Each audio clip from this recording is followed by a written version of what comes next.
बहुत समय पहले की बात है। श्यामपुर नाम के गांव में सूरज नाम का एक आदमी अपनी पत्नी सुलभा के साथ रहा करता था। सूरज खेतों में काम कर अपने घर का गुजारा करता था।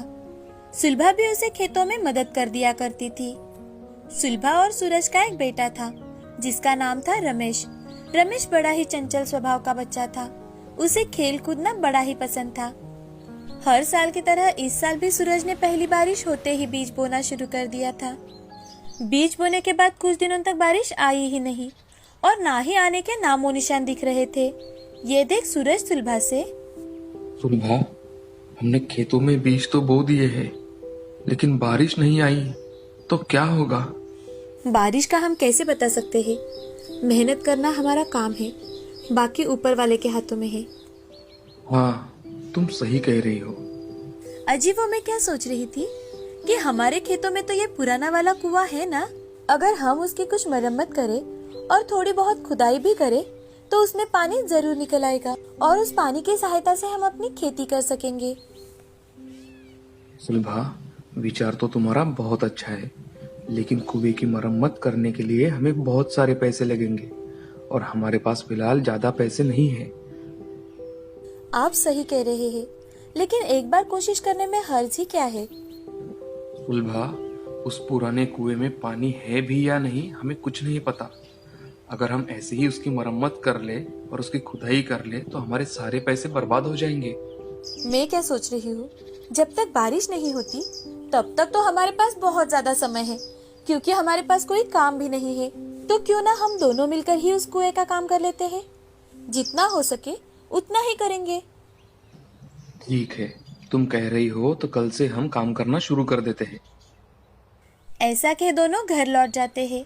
अगले दिन जल्दी से सभी काम कर सुलभा और सूरज दोनों खेतों में आ जाते हैं। सभी और सूखा पड़ने की वजह से कहीं पर भी पानी की आशा नहीं थी, लेकिन सूरज और सुलभा दोनों एक बार कोशिश करना चाहते थे और इसीलिए दोनों मिलकर कुएं के ऊपर रखी लकड़ियां हटाने लगे। जैसे ही लकड़ियां उन्होंने हटा दी और अंदर झांककर देखा तो कुआं पूरी तरह से कचरे से भरा हुआ था। अंदर पानी के बजाय कचरा भरा हुआ था।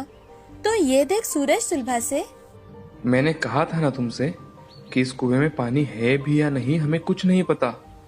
अब कई साल बीत चुके हैं, ये कुआं कोई इस्तेमाल नहीं कर रहा, तो इसमें पानी कहाँ से होगा? उसकी हम मरम्मत करवाएंगे, थोड़ी खुदाई करेंगे, फिर कुछ ना कुछ होगा ना। अगर खुदाई के बाद भी पानी नहीं आया तो जब भी बारिश होगी तब तो इसमें पानी आएगा। चलो, तुम कहती हो तो इसकी थोड़ी खुदाई करके देखते हैं। अगर पानी लगा तो बहुत अच्छा हो जाएगा। हम हमेशा ही नहीं होगा, नहीं हुआ तो क्या होगा, ये क्यों सोचे।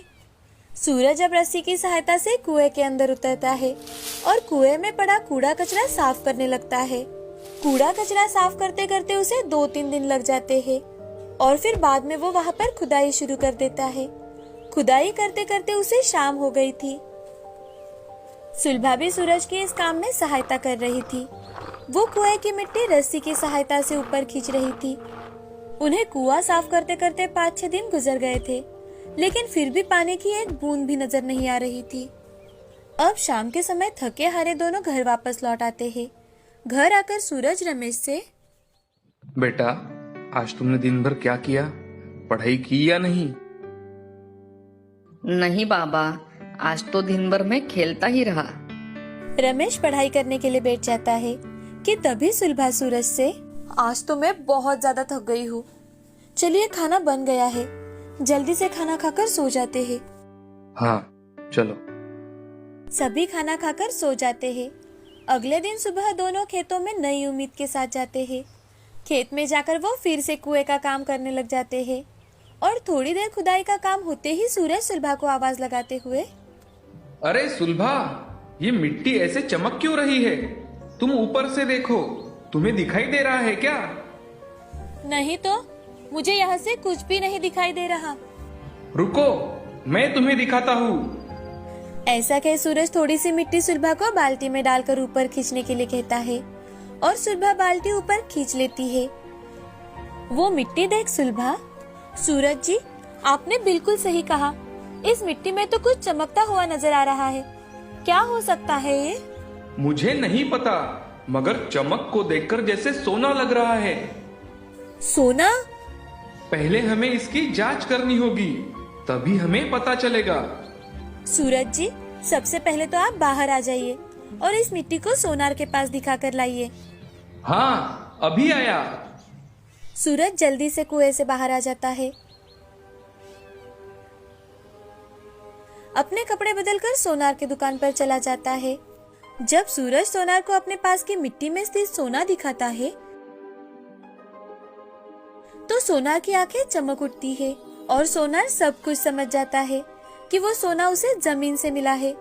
तभी सोनार सूरज से, अरे वाह भाई, ये तो सोना है, सोना, जमीन का अशुद्ध सोना, इसे शुद्ध करना होगा। क्या आप ये मुझसे खरीदेंगे? हाँ हाँ, खरीदूंगा, जरूर खरीदूंगा, मगर दाम थोड़ा कम होगा भाई। चलेगा। सूरज अपने पास की मिट्टी सोनार को दे देता है और कुछ आए हुए पैसे लेकर घर चला जाता है। सूरज घर पर आते ही सुलभा सूरज से, क्या कुएं की मिट्टी में सच में सोना है?